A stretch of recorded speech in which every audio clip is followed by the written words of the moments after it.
Hey guys, Technomentor with the video for you guys. In today's video, I'm going to show you how to turn off alarms on your iPhone. So let's get started.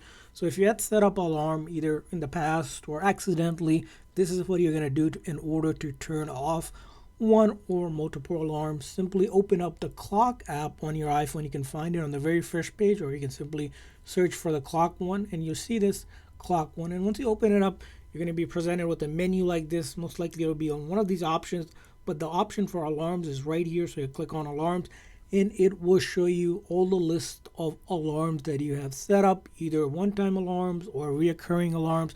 Now, in order to turn our alarm off, we simply just click on that toggle and that will turn off the alarm for that time that he set. And if you want to turn all of them off, you can just simply go ahead and toggle them off.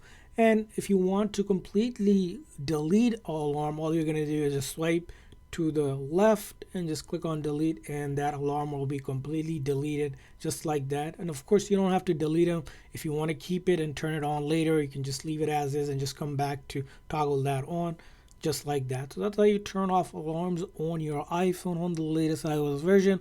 I hope this video was helpful. If so, please consider hitting the like and subscribe button for more tips and tricks for your iPhone and other iOS devices. See you guys next time.